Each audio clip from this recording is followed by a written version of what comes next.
ठीक है, तो अभी हम इसको यहीं पर स्टॉप कर रहे हैं और हम अपनी कक्षा को शुरू करते हैं। आप सब लोग मेरे साथ मंगलाचरण कीजिए। ओम ज्ञानतिमिरन्धस्य ज्ञानाञ्जनशलाकया चक्षुरुन्मिलितं येन तस्मै श्रीगुरवे नमः। श्रीचैतन्यमनोभीष्टं स्थापितं येन भूतले स्वयं रूपः कदा मह्यं ददाति स्वपदान्तिकं। वन्देऽहं श्रीगुरो श्रीयुतापदकमलं श्रीगुरुन् वैष्णवांश्च श्रीरूपं साग्रजातं सहगण रघुनाथान्वितं तं सजीवं साद्वैतं सावधूतं परिजनसहितं कृष्ण चैतन्य देवं श्रीराधा कृष्ण पदान् सहगण ललिता श्री विशाखान्वितांश्च हे कृष्ण करुणा सिंधु दीनबंधो जगतपते गोपेश गोपिका कांत राधा कांत नमोस्तुते तप्त कांचन गौरांगी राधे वृंदावनेश्वरी वृषभानुसुते देवी प्रणमामि हरिप्रिये वाञ्छाकल्पतरुभ्यश्च कृपा सिन्धुभ्य एव च पतितानां पावनेभ्यो वैष्णवेभ्यो नमो नमः। जय श्री कृष्ण चैतन्य प्रभु नित्यानंद श्री अद्वैत गदाधर शिवासादि गौर भक्तवृंद। हरे कृष्णा कृष्णा कृष्णा हरे हरे हरे राम राम राम हरे हरे।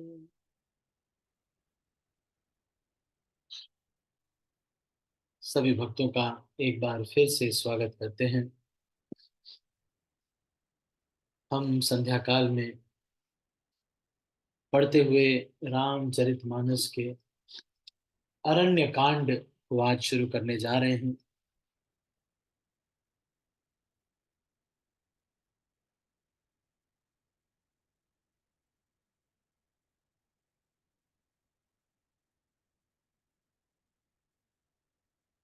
हमारा बहुत सौभाग्य है कि हम प्रतिदिन रामायण का श्रवण कर रहे हैं।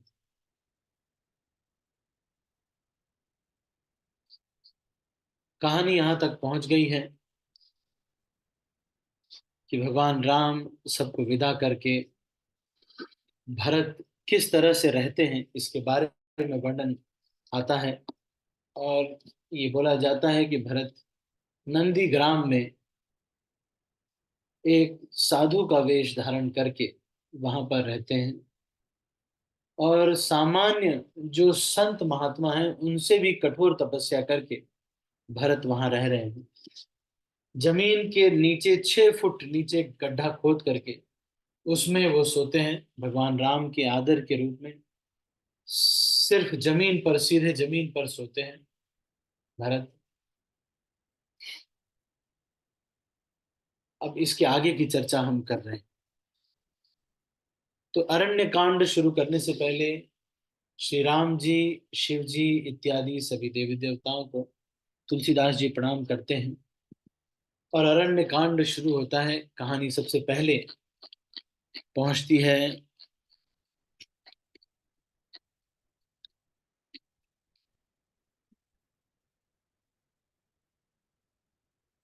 उस स्थान पर जहां पर भगवान राम सीता मैया के साथ बैठे हुए हैं और कुछ पुष्प लेकर आए हैं भगवान राम। और नए नए अपने हाथों से गहने बना करके स्फटिक शिला पर बैठकर, तो ये फटिक शिला, आप जब चित्रकूट जाएंगे तो एक फटिक शिला है जिस पर सबको बैठने के लिए बोला जाता है। तो वो गहने भगवान राम ने सीता मैया को पहनाए।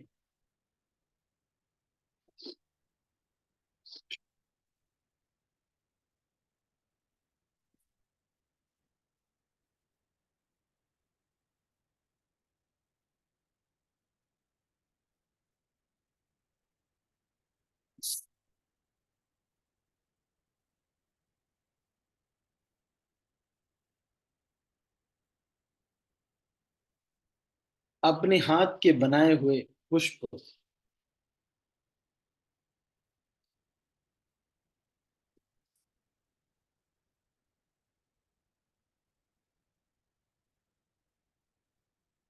पुष्पों की कुछ के गहने हैं जो कि सीता माता को भगवान राम ये पहना रहे हैं। और ये यहाँ पर तो मुझे कोई ऐसी पिक्चर नहीं दिख रही जिसमें भगवान राम इस तरह से कर रहे हो।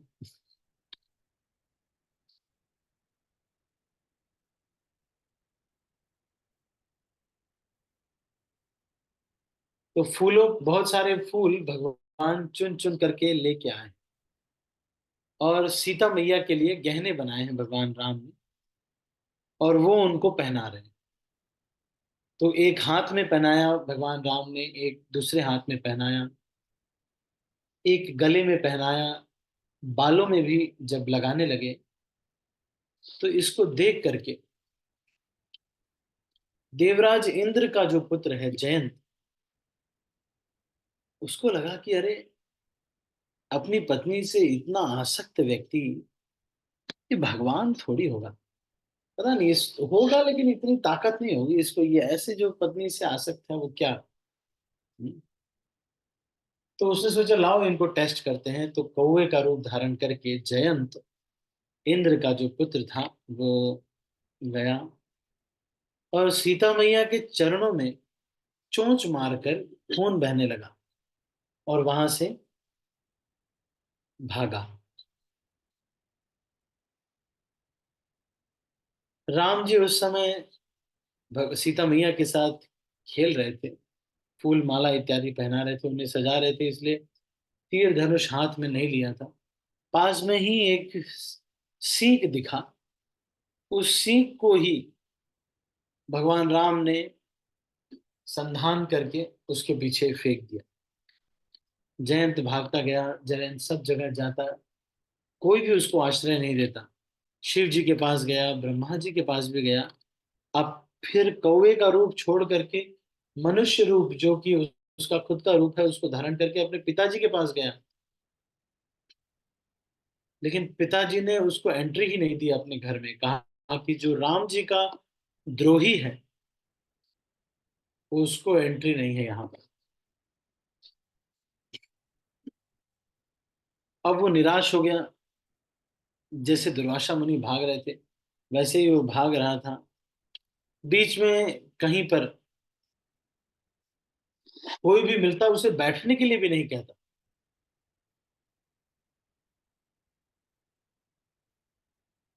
अब यहाँ पर एक बहुत ही महत्वपूर्ण श्लोक आता है। काहू बैठन कहा नहीं ओही, राखी को सकई राम कर द्रोही। मातु मृत्यु पितु समन असमाना, सुधा होई विष सुनि हरि जाना।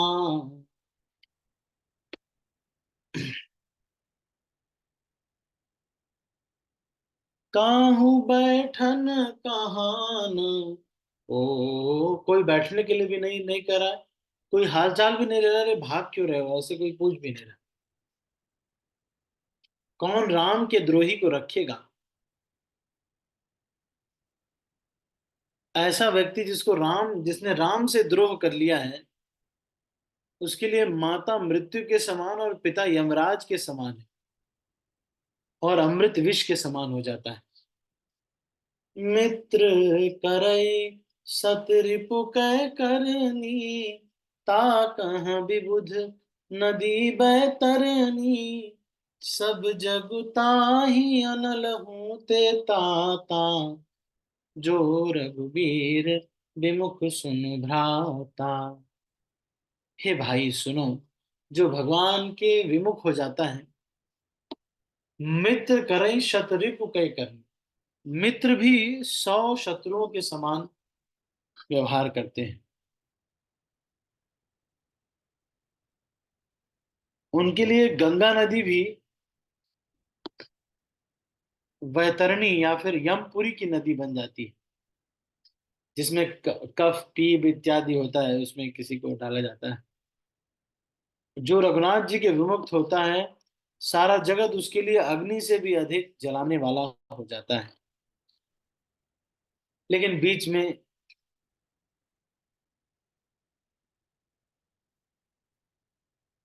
नारद देखा विकल जयंता, लागी दया कोमल चित संता, पठवा तुरत राम पही ताही, कहे सि पुकारी प्रणत हित पाही।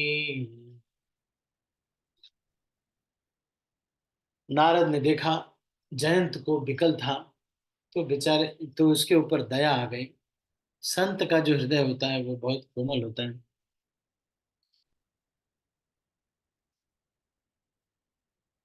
तो उन्होंने उसको समझाया कि देखो, तुम्हारा जो कष्ट है, ये राम जी के पास जाओगे ना तभी ये दूर हो। तो वो राम जी के पास गया और उनके चरण पकड़ लिए। भगवान राम ने फिर भी उसकी एक आंख फोड़ दी और उसको जाने दिया।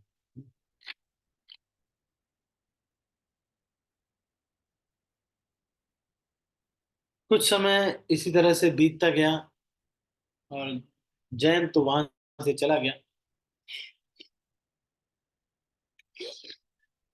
लेकिन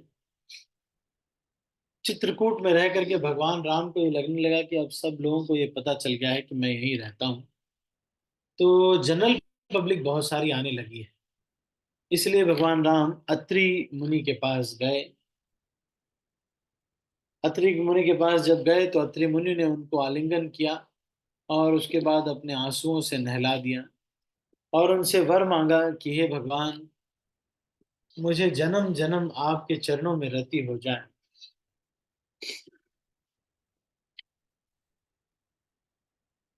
फिर उसके बाद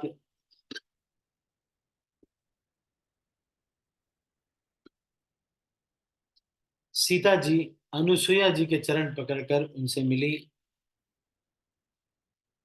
अब अनुसुईया जी उनको पत्नी व्रत, एक पतिव्रता नारी का धर्म बता रही हैं। तो ये बहुत ही प्रेरक प्रसंग है, आप सब लोग ध्यान पूर्वक श्रवण कीजिएगा। एक पतिव्रता नारी किस प्रकार की होती है, कैसी होती है, इसके बारे में वर्णन यहाँ पर करेंगे। इससे पहले, कुछ बताने से पहले, उन्होंने सीता जी को गिफ्ट दिया, ऐसे वस्त्र और आभूषण पहनाए जो रोज नए नए होते रहेंगे, कभी गंदे नहीं होंगे और हमेशा चमकते रहेंगे, सोने के समान चमकते रहेंगे।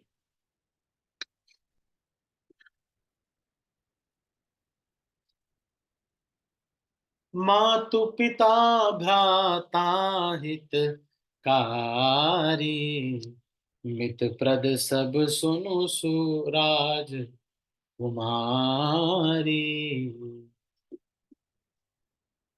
हे राजकुमारी, अब पतिव्रत, पतिव्रत क्या होता है, पतिव्रता नारी क्या होती है, इसके बारे में यहाँ पर बताया जा रहा है। तो इसलिए बड़े ध्यान पूर्वक श्रवण करने की बात है। आप सब लोग बिल्कुल ध्यान पूर्वक श्रवण कीजिएगा। वैसे पतियों के लिए भी बहुत सारे इंस्ट्रक्शंस हैं। पति लोग ये ना समझें कि चलो ये तो बढ़िया हुआ, अब इसको सुनाई दे, थोड़ा पता तो चले क्या रियलिटी क्या है। आओ आओ इधर आओ, सुनो देखो प्रभु जी क्या कह रहे हैं।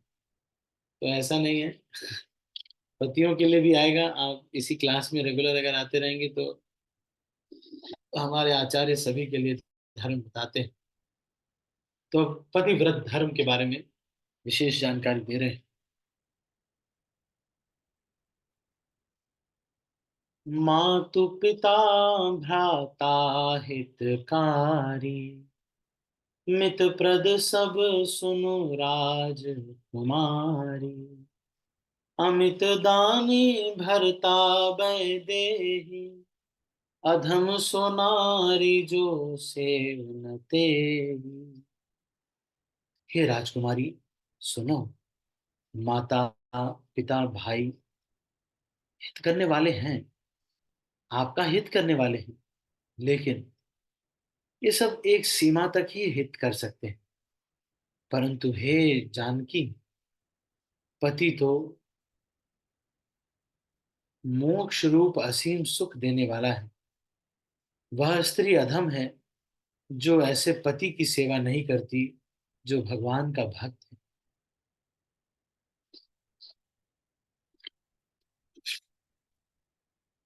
धीरज धर्म मित्र अरुणारी, आपद काल पर खही चारी। वृद्ध रोग बस जड़ धन हीना, अंध बधिर क्रोधी अति दीना। धैर्य, धर्म, मित्र और स्त्री, इन चारों की विपत्ति के समय ही परीक्षा होती है। जब विपत्ति आती है तब आप कितने धैर्यशाली, धीरज रखते हैं, भगवान की कृपा का इस्तेमाल करते हैं, अपने धर्म को भूलते नहीं। बड़ी विपत्ति आ जाती है, घर में कुछ भी नहीं है लेकिन भगवान को भोग लगाना है। एक चावल का दाना पड़ा था, भगवान श्री विष्णु के चरणों में सुदामा ने वो चावल का दाना रख दिया। 3 दिन से भूखे, बच्चे भी, पत्नी भी, हर कोई 3 दिन से भूखा है, लेकिन एक चावल के दाने को भगवान के चरण को अर्पित करने के बाद रुक्मिणी देवी को भगवान कृष्ण बोलते हैं कि रुक्मिणी, जब सुदामा ने वो चावल दिया था, वो सुदामा की पूरी पूंजी थी। उस समय सुदामा के पास और कुछ भी नहीं था।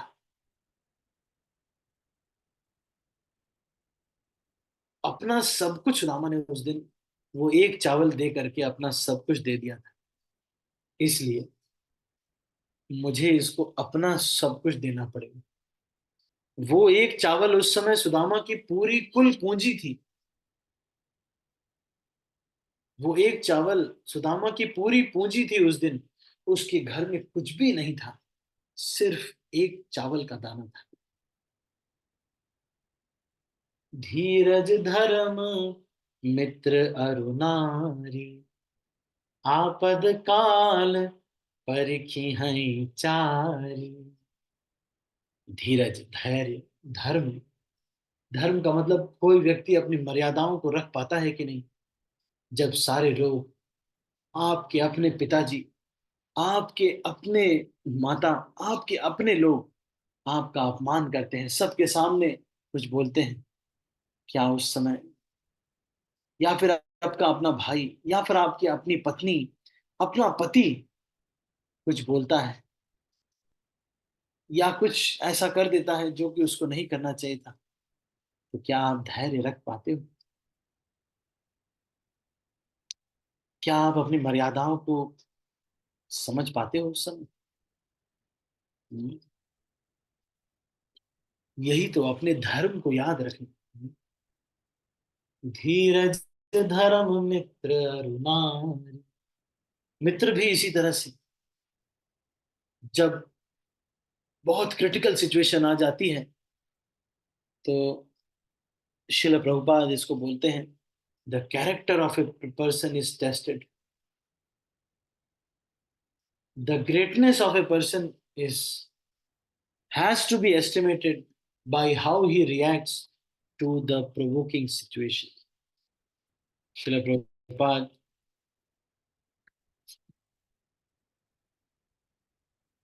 ये बोलते हैं कि किसी व्यक्ति की महानता कैसे जानी जाए।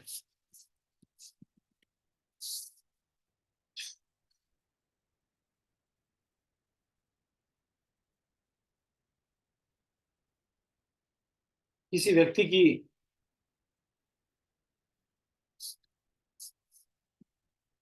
महानता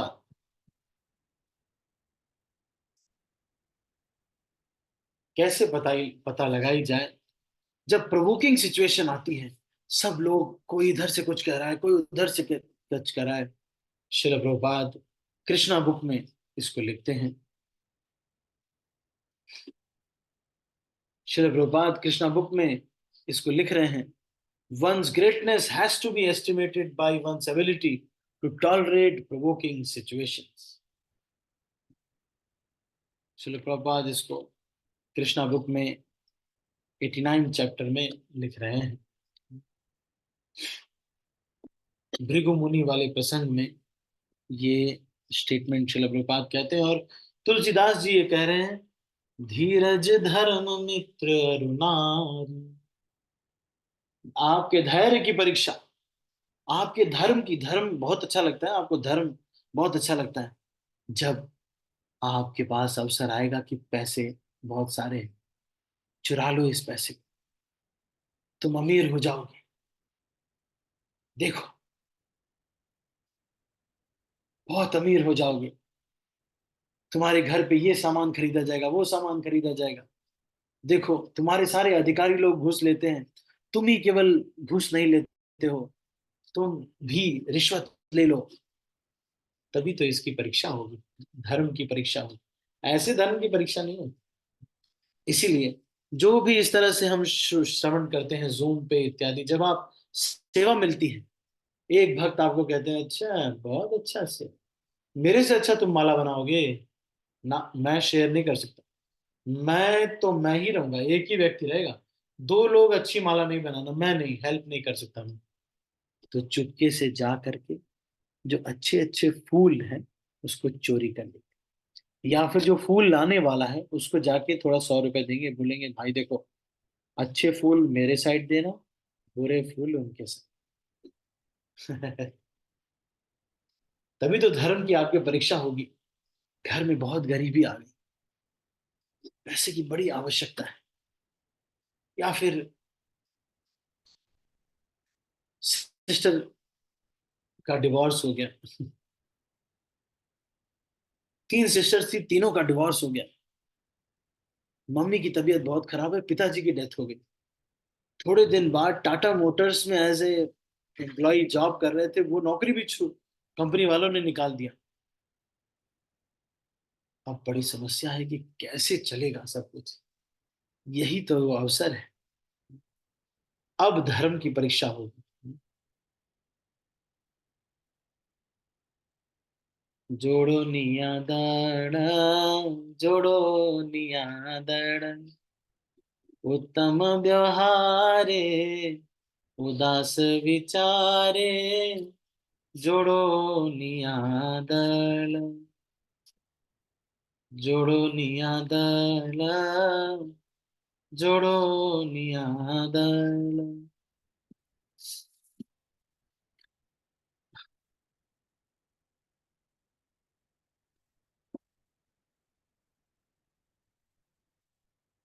ये मुझे नहीं आता है, आप लोग पे ज्यादा।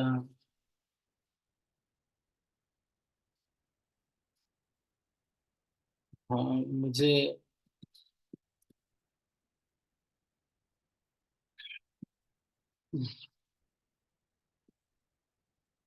जोड़ो निया धन, उत्तम व्यवहारे उदास विचारे। तो इसका मुझे लिरिक्स नहीं पता है, आप लोगों को ज्यादा पता होगा मुझे। कोई बता सकता है इसका पूरा अभंग, कोई गा सकता है? जुड़ो निया धन, उत्तम व्यवहार, 1 मिनट में कोई ऐसा है यहाँ पे जो इसको ये जानता है? मैं प्रोनाउंस है, संगमेश्वर प्रभु वगैरह नहीं है यहाँ पे?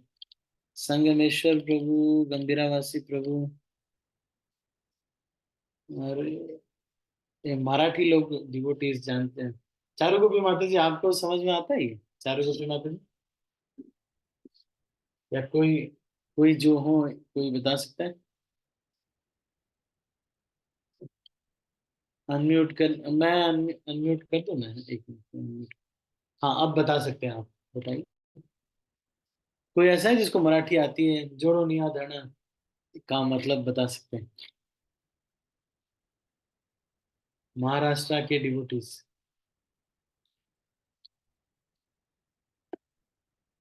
नहीं, मैं इसको देखो आपको पढ़ के सुनाता हूँ। इसे बोलिए प्रोजे, मतलब क्या? अब शोर है थोड़ा इधर। अच्छा, ये है, जोड़ो निया धड़ा धना, हाँ, उत्तम जोड़िनिया धन है। व्यवहारे, उत्तम व्यवहारे उदास विचारे। हम्म, अब ये मतलब पूरा मुझे इसका लिरिक्स। जोडून हात जोड़निया धन मतलब जो भी धन हम इकट्ठा कर रहे हैं ना, हाँ हाँ ऐसा बोलते हैं तुकाराम महाराज।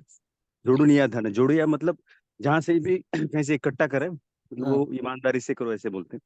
जो भी है ईमानदारी उसका से करो। उत्तम, और उसका व्यवहार उत्तम, उत्तम व्यवहार करो, मतलब अच्छे के लिए जो भी है। जैसे कि हाँ। चार नियम तोड़ने के लिए इसका यूज ना हो, जितना लगता है उतना कर लो, और भगवान की सेवा में लगाओ इसको, ऐसे बोलते जोड़ो निया धन उत्तम व्यवहारे उदास विचारे वेच करी। वेच हैं। करी उदास मतलब उदास व्यवहार है, मतलब उस पर आसक्त मत बने रहो, जो भी कमाया है उस पर हाँ, आसक्ति मत रहो। वेच करी मतलब वेच करी। बेच करी पता नहीं अभी एक मतलब कौन सा वर्ड है ना। उत्तमाची गती तो एक पावेल उत्तम भोगीला जीव खाणी। मतलब उसका गति भी उत्तम होगा, जो अच्छा कार्य कर रहा है उसका गति भी अच्छा होगा, ऐसे बोलो। उत्तम गति, अच्छा। जो उत्तम अच्छा अच्छा करेगा उसका परिणाम अच्छा ही होगा, ऐसे। तू कामडे हेची आश्रमाचे फळ परम पद बल वैराग्याचे। इसका मतलब क्या प्रभु जी? तुकाराम महाराज, मैं ऐसे बोलता हूँ कि ये जो आश्रम है ना, ऐसे ऐसे क्या बोला, यही आश्रम। तुका म्हणे हेची आश्रमाचे फल परम हाँ, पद बळ वैराग्याचे. म्हणजे हेच आश्रमाचं फळ आहे, आणि हे परम वैराग्याचे प्रतीक आहे, असं बोलतोय ना. तो मराठी का कोर्स करना पड़ेगा मुझे, ये केवल तुकाराम महाराज के अभंगों को पढ़ने के लिए। मेरे एक मित्र रहे, मैं 1 साल 1.5 साल उनके साथ रहा। रोज मुझे वो तुकाराम महाराज की कहानियां सुनाते थे, और मुझे एक कहानी बहुत अच्छी लगती थी। वो कहते थे कि एक बार उनकी जो पत्नी थी, उसके वो रोज उनको भाकरी लेकर के जाती थी, तो उसको पता नहीं रहता कहाँ जाती, कहाँ मेरा पति तुरंत कहाँ नहीं भंडारी माळा जाते ते परभोजी, भंडारी माळ को जाते ते परभोजी, आता। हाँ हाँ हाँ। भंडारी माळा है वहां जाते ते परभोजी। यानी मैं तो फिर उसको पता नहीं चलते थे उनकी माता को, तो वो क्या करते थे, माता जी को, तो वो रास्ते में कान लगाते थे। जो रास्ते से आवाज आती थी, आ, राम कृष्ण हरि जय जय, या फिर पांडुरंगा पांडुरंगा, जिसे आवाज आता था वो रास्ते पे जाते थे। और फिर उसके बाद एक दिन रास्ते में कांटा लग गया, तो आईगा कर रही थी बहुत। कैसे कांटा निकालने के लिए भगवान को लगा कि मेरे भक्त के लिए रोटी लेके जा रही है, तो भगवान खुद ही आ गए कांटा निकालने के लिए। लेकिन जब कांटा निकाल दिया, तो उसने पूछा कि बाबा, वो बूढ़े के रूप में आए थे शायद, तो बोले बाबा, आपका नाम क्या है? तो उन्होंने कहा कि विट्ठल। बोले अरे विट्ठल नाम है, अरे भाग यहाँ से। तुम्हारे उन्होंने काड़िया बिठया तुझे माझा पति भेड़ा झाला है, क्या बोला कुछ राजू प्रो आपको पता है, गंभीरावासी प्रो आपको पता है किसी को क्या बोला? तुम्हारे नाम में मेरा पति पागल होया, भाग यहाँ से, ऐसे करके पत्थर उठा के फेंका भगवान को। बोले अरे तुम्हारा नाम नाम ले ले करके मेरा पति पागल हो गया है। ये यही नाम है तुम्हारा, है पांडुरंगा का, ये विट्ठल कालिया का नाम। उसने बोला कि विट्ठल विट्ठल मेरा नाम है, तो बोलते कालियाचे नाम। अरे भाग यहाँ से, तुरंत उसने पत्थर उठाया, मारा भगवान को।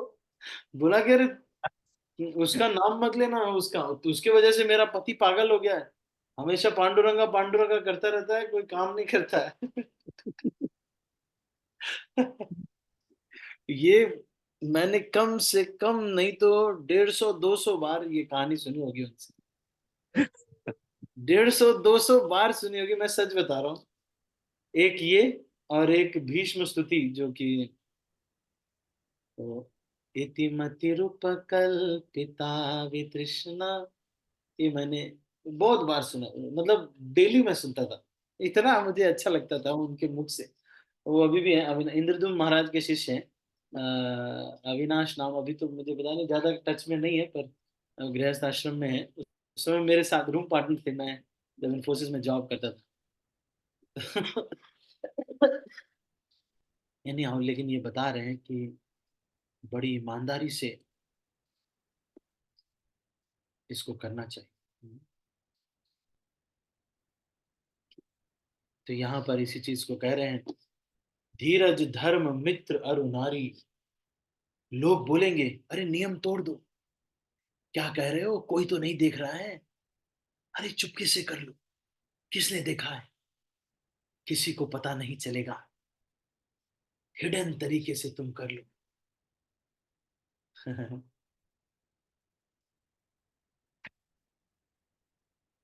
धीरज धर्म मित्र अरु नारी, आपद काल परखियहि चारी। अपनी पत्नी भी विपत्ति के समय, जब कष्ट होता है, उसी समय उसकी परीक्षा होती है। जब कष्ट होता है, मैंने तो देखा है कैसे करते हैं, कष्ट होता है यूपी में, इधर मैंने देखा है, महाराष्ट्र में भी देखा है, वो वैसे ही उसी में ही एडजस्ट करके चला देती है। मैंने सच में धन्य है माता जी लोग पूरे सारे संसार के, कि मैंने तो सच में अभी तक का तो यही है। अब ये थोड़ा मिनी स्कर्ट मिडी स्कर्ट वाला जमाना अब आ गया, तो अब शायद अब की जो लड़कियां हैं उनको हो सकता है कि थोड़ा, वैसे बाद में तो वो भी, मतलब विवाह के बाद तो मैंने देखा है कि, क्योंकि बॉलीवुड और हॉलीवुड इन सब का प्रचलन बहुत ज्यादा बढ़ गया, इसकी वजह से हो गया। फिर भी मैंने देखा है कि जो ये गृहिणियां होती हैं, धन्य है, जितना पति कमाता है उसमें किस तरह से चला लेती है। सारा समाज जो है उसी तरह की रोटियां बन जाती हैं, बच्चों को वही रोटियां पसंद आने लगती हैं।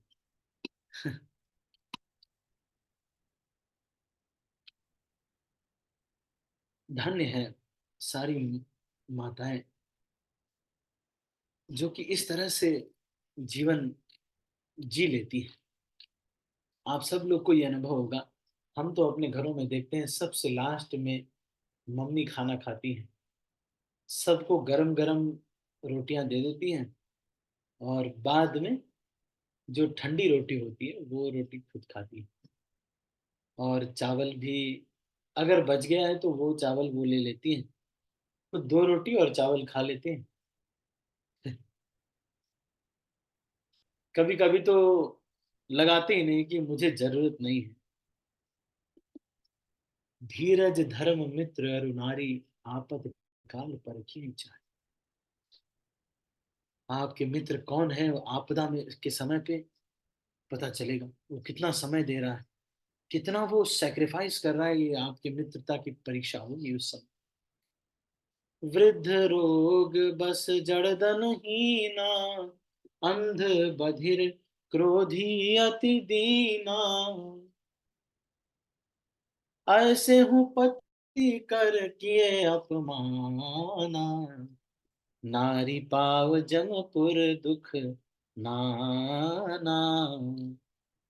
कह रहे हैं कि ऐसा भी अगर पति हो, कैसा,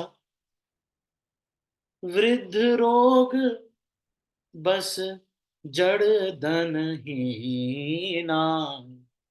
किन किन सिचुएशन में भी अगर पति चला जाए तो पत्नी को छोड़ना नहीं चाहिए उसको। क्या क्या सिचुएशन है, वृद्ध हो जाए अगर, रोग आ जाए उसको, जड़ मतलब मूर्ख हो, मतलब दिमाग नहीं काम करता उसका, है ना? ऐसा भी पति अगर है, मतलब मूर्ख है, कोई आता है बोलता है मतलब बुद्धिमान नहीं है, संसार के लोग मतलब उसको बेवकूफ बना देते हैं बेचारे को। कहते जाओ उधर, वो उधर खड़ा हो जाता है, जाओ उधर, उधर खड़ा हो जाता है। अगर इस तरह का मूड है, वृद्ध रोग बस जड़ धनहीना, पैसा नहीं है उसके पास, किसी तरह से 30-35 हजार रुपए सैलरी मिलती है, लेकिन वो सैलरी में ही घर को चला देना, यही तो उस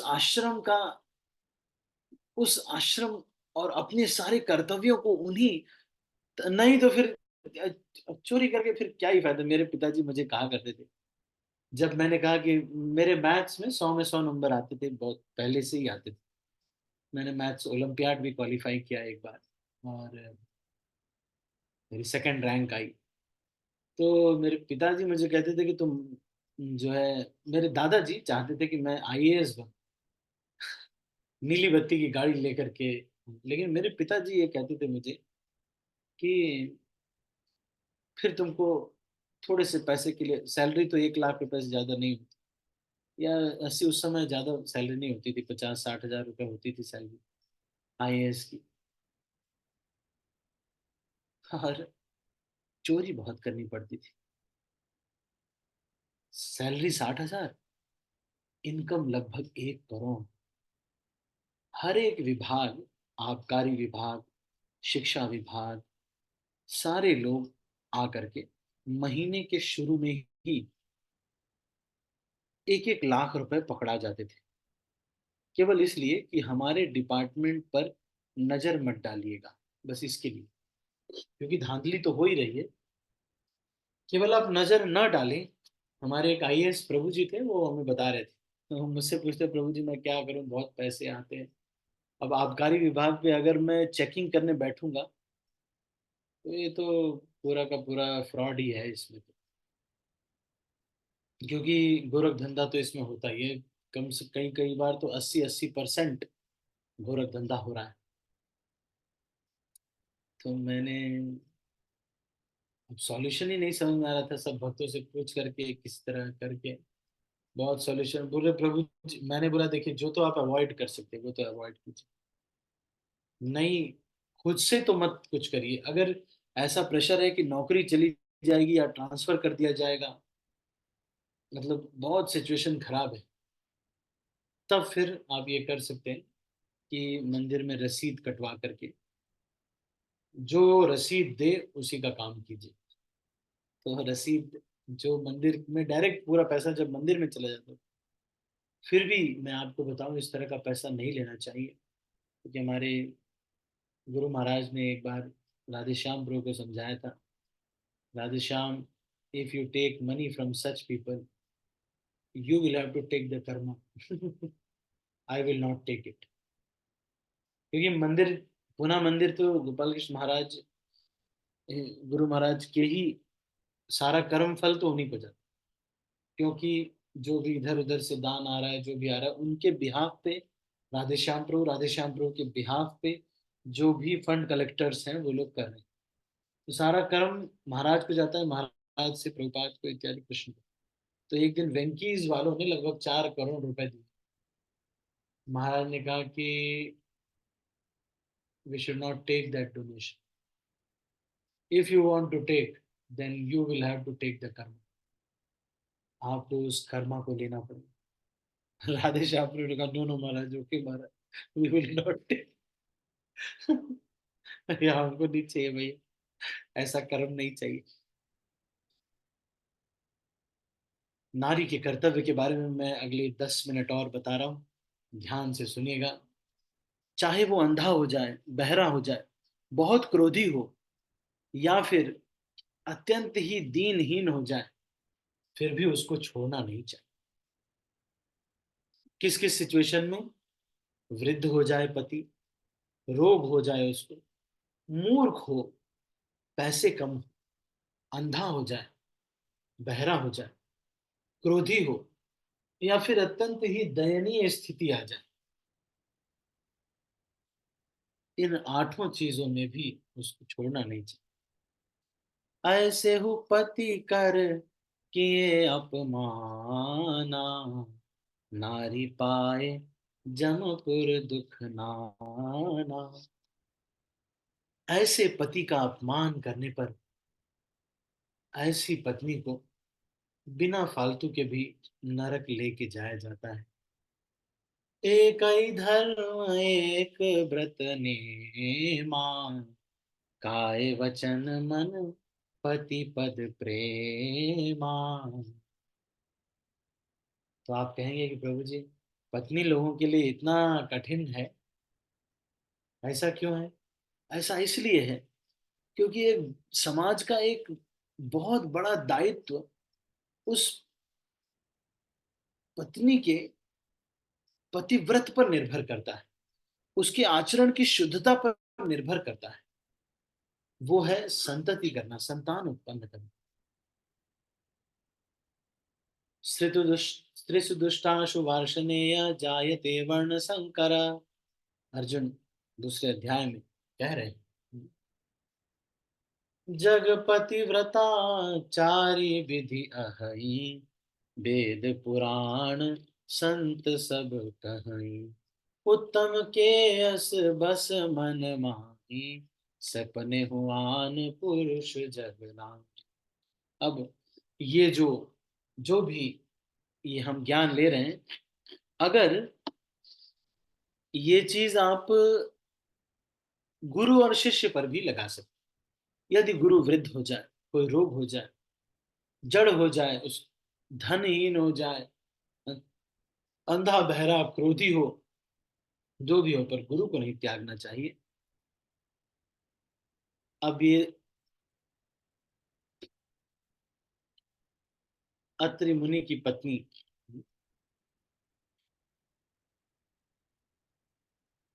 अनुसुईया, सती अनुसुईया, सती अनुसुईया वो हैं जिन्होंने 3 पुत्र, सोम और दत्तात्रेय और दुर्वासा, इनको उत्पन्न किया था। शिव जी,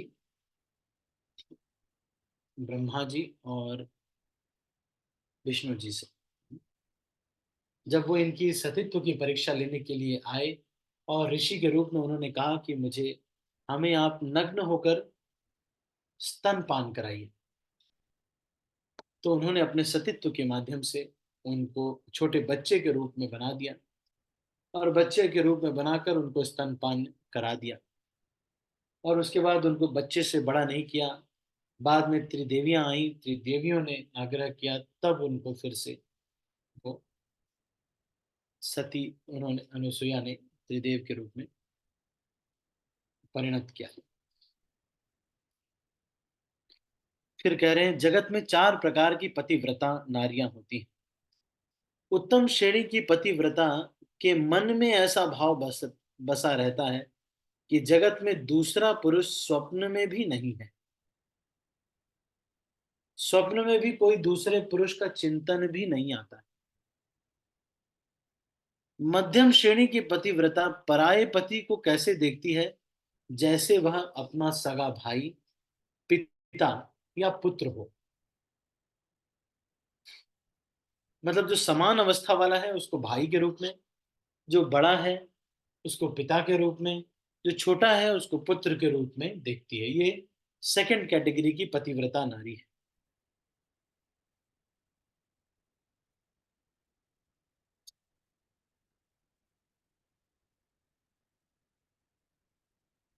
लेकिन थर्ड कैटेगरी की,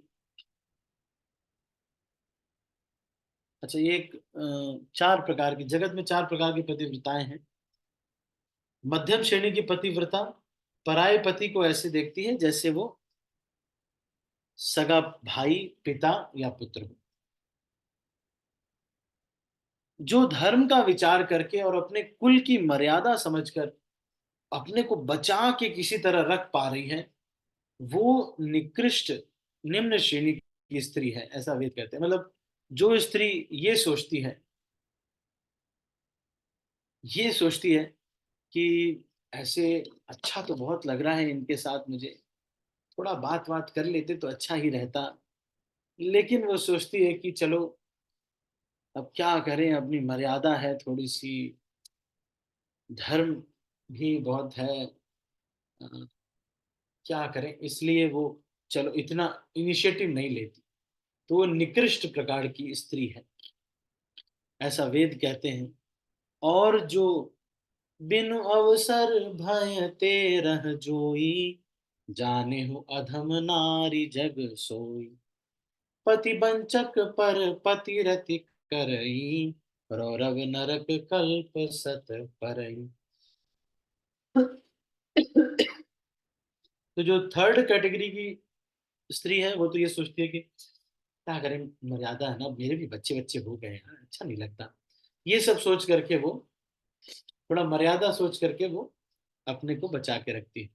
और जो फोर्थ कैटेगरी की स्त्री है, तो शिष्य के लिए भी इस तरह का ही है। जो फोर्थ कैटेगरी स्त्री है वो ऐसे, वो ये सोचती है क्या, जो मौका न मिलने से या फिर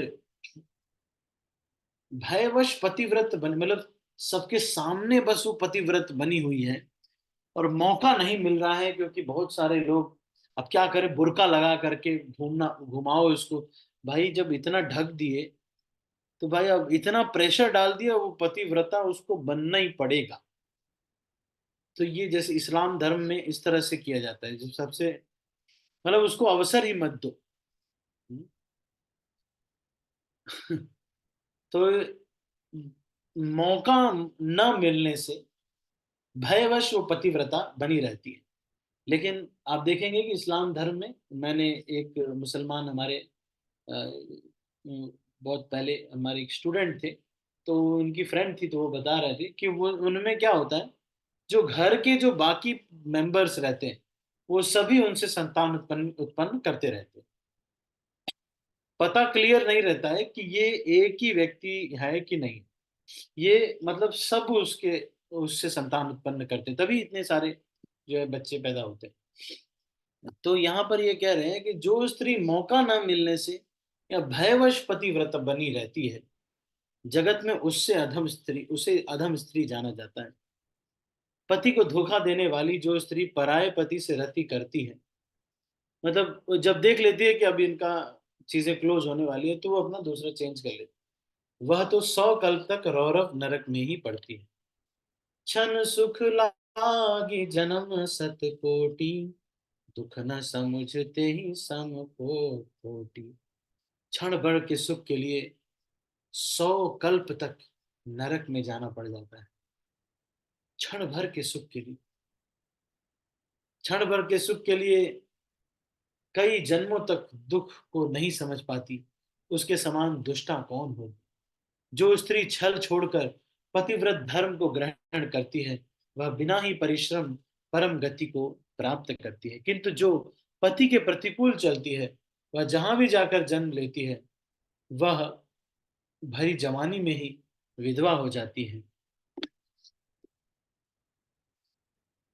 सहज अपावनी नारी पति सेवत शुभ गति लहन, जसु गावत श्रुति चारि अजहु, तुलसी का हरिहर।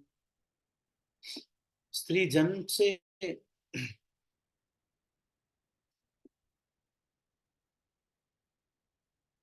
पिता के आश्रय में रहना चाहिए। पिता, पति और पुत्र के आश्रय में रहना चाहिए। ऐसा इसलिए नहीं कह रहे कि कोई बॉडी बिल्डिंग करके बड़ा नहीं बन जाता। बॉडी बिल्डिंग कर सकते हैं, कराटे वगैरह सीख सकते हैं, अच्छी बात है। लेकिन सामान्यतया ज्यादातर, भले स्त्रियां चाहे जैसे भी हो, पर ऐसा आकर्षण संसार में बनाया गया है, तो चाहे कोई बहुत ही, मैंने देखा भी है कि बहुत हृष्ट पुष्ट रहते हैं ना, जैसे हमारे मान लो ये जो हाथ है हमारा, देखो आप हैं, हो सकता है इतना मोटा, इससे भी मोटा उनका हाथ है, लेकिन फिर भी आश्रय में रहना चाहिए। कुंती स्वयं जो कि देवताओं का आह्वान कर सकती थी, फिर भी वो अपने पुत्रों के आश्रय में रहने के लिए बोलती है। स्त्री,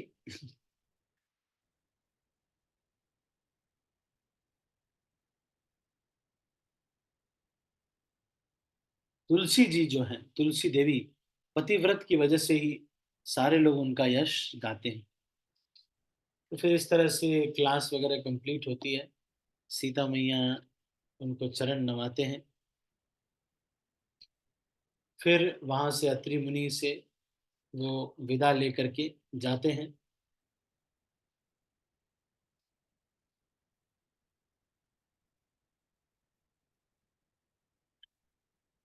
फिर अत्रि मुनि कहते हैं कि आपसे क्या कहें, आप तो अंतर्यामी हैं।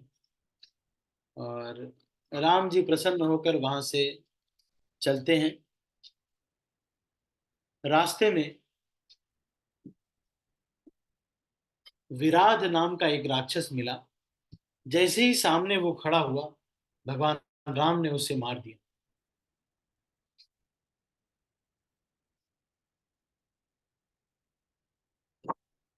जहाँ जहाँ जाहि देव रघुराया, करहि मेघ तह तह नभ छाया। मिला सुर विराध मग जाता, आवत ही रघुपबीर निपाता। उसी समय उन्होंने उसको मार दिया। राम जी के हाथ से मरते ही उसने तुरंत दिव्य रूप प्राप्त कर लिया। दुखी देखकर प्रभु ने उसे अपने परम धाम को भेज दिया। फिर वे सुंदर छोटे भाई लक्ष्मण जी और सीता जी के साथ एक ऐसे स्थान पर आए जहां पर शरभंग मुनि थे। अब शरभंग मुनि ने उनको देखा और शरभंग मुनि एक समय ब्रह्मलोक पर जा रहे थे, लेकिन जब अपनी सिद्धि हो गई थी तो ब्रह्मलोक पर जा रहे थे, पर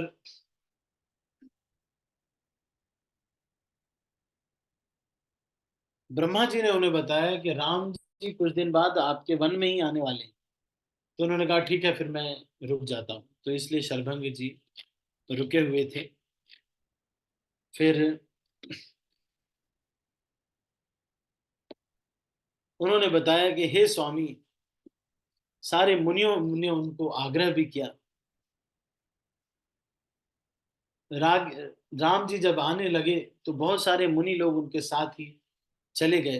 तो उन्होंने मुनियों से पूछा कि क्या हुआ, आप लोग हमारे साथ क्यों आ रहे हैं। तो राम जी ने से मुनियों ने कहा कि यहाँ पर बहुत सारे राक्षस हैं और उन्होंने कई सारे ऋषि कुमारों को, मुनियों को खा डाला है। निसिचन हीन करऊं मही, भुज उठाई पन कीन। सकल मुनिह के आश्रम ही, जाई जाई सुख दीन। भगवान राम हर एक मुनि के पास जा जा करके सुख दे रहे हैं और धनुष उठाकर, अपनी भुजा को उठाकर प्रण करते हैं कि मैं पृथ्वी को राक्षसों से रहित कर दूंगा।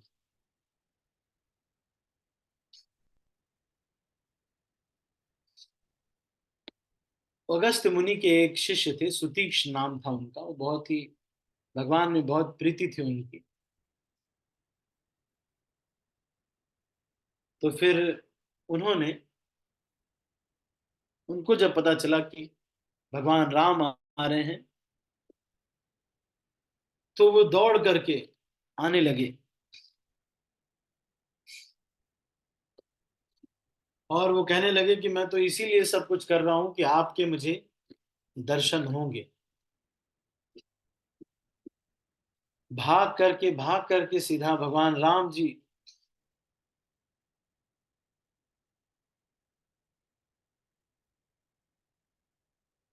अब ये भगवान राम को पता चल गया कि ये भाग करके आ रहे हैं। तो उन्होंने खिड़की पेड़ के पीछे छिप गए भगवान राम। और राम, अच्छा, ओह, समय हो गया। तो अभी हम इसको यहीं पर समाप्त करते हैं। आज हमने लगभग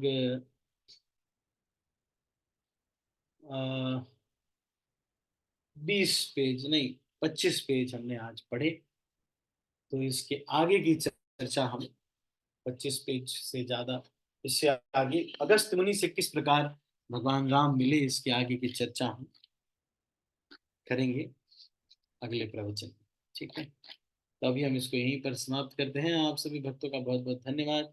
यदि किसी के मन में कोई प्रश्न है या फिर कुछ आप कहना चाहते हैं तो आप कह सकते हैं। राजू प्रभु, आपके हृदय में कुछ चल रहा है, बताइए। कृष्ण प्रभु, धन्यवाद, प्रणाम। हरे कृष्ण प्रभु। प्रभु जी, जब भी हम यहाँ पर थोड़ा जोर से बोलो प्रभु यहाँ जी, पे रहते हैं तो आवाज नहीं आ रही आपकी, धीरे धीरे आ रही है।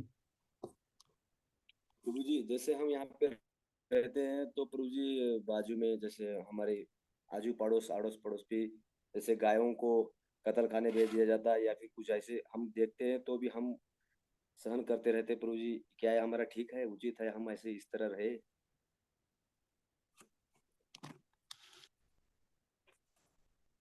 हाँ, लेकिन आपको लीगल तरीका ही करना चाहिए, वो भी आपकी जो भजन है उसको बहुत ज़्यादा सेक्रीफाइस करके नहीं, क्योंकि सबसे पहली बात, आपके डोमेन में ये चीज़ है नहीं।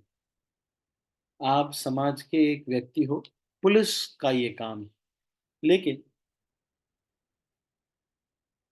अगर आपको मान लो माला इत्यादि में अभी अभी समय आपको मिल जाता है, भक्ति के साथ और अपनी दुकान वगैरह चला रहे हैं, जो भी सेवा कर रहे हैं, अगर आपको समय मिल जाता है तो आप उसके लिए समय निकाल करके जो अधिकारी हैं उनको इसके बारे में बता सकते हैं। उससे पहले लेकिन आपको फैक्ट चेक करना पड़ेगा कि क्या ये सही है ना, ये कथन कि यहाँ पे ये हो रहा है। फिर उसको इन्फॉर्म करके उसका लीगल तरीका अपना सकते हैं। अगर मान लीजिए वो लीगल तरीके से वो मानते नहीं है, कुछ नहीं कर सकते, तो आप इसको ऑर्गेनाइज कर सकते हैं, लेकिन उसको लीगल बॉडी को बता करके करना पड़ेगा। क्योंकि आप अगर इस तरह से ऑर्गेनाइज करेंगे तो कल को कई बार ऐसा होगा, बहुत सारे दुश्मन क्रिएट होंगे, फिर आपका भजन प्रभावित होगा। और आप इतने शक्तिशाली नहीं होगे, आप और माता जी रह रहे हो अभी अकेले।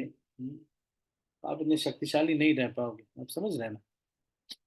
तो फिर पता नहीं फिर क्या हो जाए, है ना। नहीं, ये मनुष्य जीवन बहुत दुर्लभ है। बात तो सही है कि गाजा में बम गिरा रहे हैं, फिर पैलेस्टाइन युद्ध चल रहा है, हमको क्या दर्द नहीं होता, सबको दर्द होता। तालिबान वाले इतना बम गिरा रहे हैं हमको पाकिस्तान से, देखो क्या दर्द तो हमको भी होता है। लेकिन अभी चले जाएंगे तो फिर यहाँ जूम की क्लास कौन लेगा। फिर उसके बाद ये है कि फिर ये भी किया जा सकता है कि हम जो हमारे इसलिए सुंदर गोपाल प्रभु जी हैं, उन्होंने क्या किया है कि जो भी कुछ इस तरह से रहता है उसका एक टीम बना देते हैं।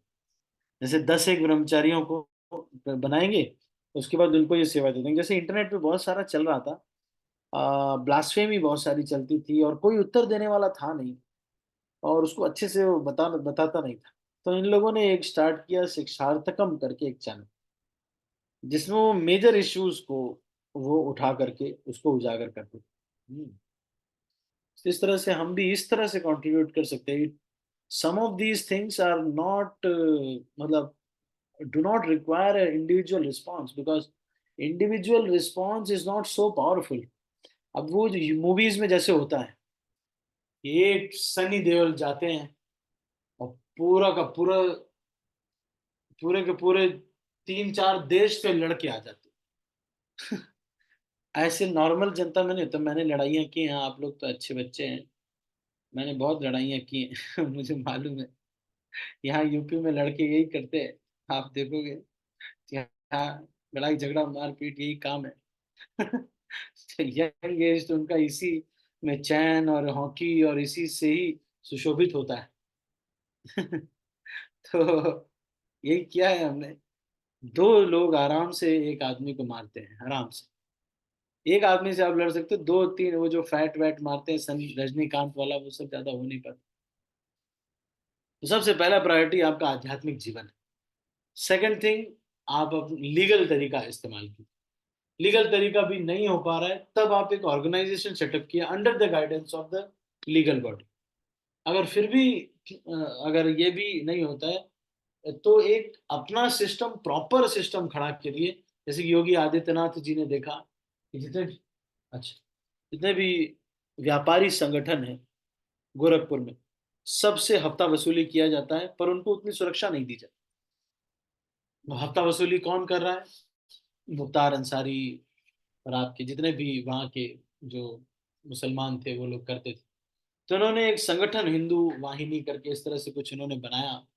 उसके बाद उस संगठन को संगठित किया, फिर इस तरह से करके किया। तो वो सब करना, लेकिन वो करने में आपका बहुत सारा भजन का समय चला जाएगा। और फिर क्या होगा कि मैं भी इस तरह से बहुत क्रांतिकारी विचारधारा नहीं तो लाल कपड़ा तो नहीं पहन सकते, कुछ ना कुछ तो सोचा ही होगा। लेकिन मैंने देखा कि सबसे बड़ी क्रांति वही है कि आप अपने को बहुत अच्छे से बदलो, खुद में नाम में रुचि जागृत करो। This is the biggest contribution which we can do in this world is to be a living example of the people you want to see walking on earth. आप जिन लोग तरह के लोगों को चाहते हो कि इस संसार में हो, उसका सबसे जीवंत उदाहरण आप खुद बन करके सबसे बड़ा कंट्रीब्यूशन कर सकते हैं इस दुनिया में। तो इसलिए मैंने जो है मैं सोचा कि खुद एक ऑप्शन डेवलप करना चाहिए। तो आप देख सकते हैं how much your time allows. अगर आपको लगता है कि हाँ करना चाहिए तो इसके लिए करना चाहिए। एक बार इस गोपाल कृष्ण महाराज को किसी ने पूछा कि महाराज ये यमुना बचाने के लिए आप लोग कुछ नहीं कर रहे हैं क्या? यमुना के लिए what are you doing to save Yamuna? तो महाराज ने कहा कि यू विल सेव यमुना और यमुना विल सेव यू। मतलब तुम यमुना की को बचाओगे कि यमुना तुम्हें बचाएगी मूर्ख। कहने का मतलब ये है कि यमुना देवी को हमको बचाने की जरूरत नहीं, उसके बिहाइंड जो श्रद्धा है उसको जीवंत रखने की आवश्यकता है। तो आप इसको डिस्कस कर सकते हैं पर्सनली, आपके पास कितना टाइम है उसके अनुसार, है ना।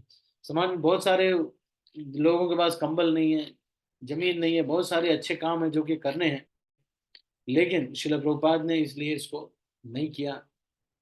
शिल प्रभुपाद ने इसको फोकस नहीं बनाया। अक्षय पात्र नाम का एक फाउंडेशन चलता है, जिन्होंने भोजन बांटने को ही मेन बना लिया है, उनको हम गलत नहीं कहते, इस्कॉन का ही एक ऑफशूट है। लेकिन इस्कॉन का मेन चीज यही रहेगा, to make lovers of God. We are a factory to make lovers of God.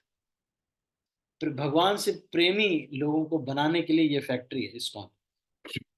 हाँ, बाकी चीजों के लिए क्या है, जो माधव सेवा, मानव सेवा, माधव सेवा होती है, दूसरों की हेल्प करना, कृष्ण से प्रेम करना, कृष्ण की सेवा करना, और कृष्ण से इंटॉक्सिकेटेड लोग प्रोड्यूस करना, ये हमारा इस्कॉन का लक्ष्य है। है ना राजू प्रभु? थैंक यू आपके प्रभु। क्रांतिकारी विचारधारक को हमने मर्यादाओं में बांध दिया क्या? हमारे पास भी ऐसे लड़के बहुत सारे आते हैं हमारे एक लड़का था प्रभात नाम का, वो आया, बोला सर हिंदुओं के साथ बहुत अन्याय हो रहा है, हम सह नहीं सकते सर, बहुत गड़बड़ हो रहा है सर, सर हम सह नहीं सकते इसको। तो हमने कहा तो ठीक है, आपको कल हम लाल कपड़ा देते हैं और आपको जो है परिवार छोड़ करके हमारे साथ ही रहिए, कल से आपकी ट्रेनिंग शुरू होगी। मतलब नहीं नहीं, उतना उतना नहीं कर सकता मैं, लेकिन मैं कर रहा हूँ, हिंदुओं के साथ अन्याय हो रहा है। मैंने बोला रुको अभी, जोश ठंडा हो जाएगा, रुको अभी तो छोड़ना पड़ेगा ना दुनिया, जोश ठंडा हो जाता है, ज्यादा कुछ नहीं रह जाता, नीचे आ जाता है सब। बोलना बहुत आसान है, छोड़ना बहुत मुश्किल है बाबा।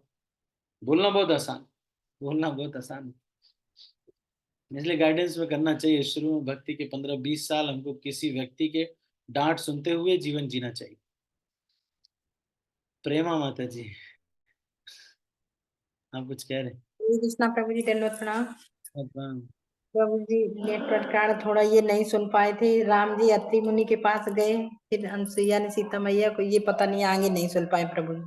हाँ, अनुसुईया ने सीता मैया को ये पतिव्रत धर्म के बारे में बताया, लेकिन वो बहुत लंबा है माता जी, पूरा आप बताएंगे तो फिर से लेक्चर हो जाए। नहीं, आगे तो सुन लिया था, थोड़ा सा नहीं सुन पाए थे, वो बीच में नहीं लिखा था। वही क्या सीता मैया ने सती अनुसुईया क्या बताइए हाँ, वो एक गिफ्ट धैर्य। दिया, एक गिफ्ट दिया, सती अनुसुईया ने एक गिफ्ट दिया, कुछ आभूषण और ऐसे वस्त्र जो कि कभी मैले नहीं हुए यस और प्रभु जी। चमक नहीं जाए। ठीक। ठीक प्रभु जी, धन्यवाद। हरे हरे कृष्णा दंड प्रणाम। ठीक है, तो मैं सब भक्तों को अभी अनम्यूट कर रहा हूँ और फिर इस मीटिंग को क्लोज कर रहा हूँ। श्रील प्रभुपाद की जय, गौर भक्त वृंद की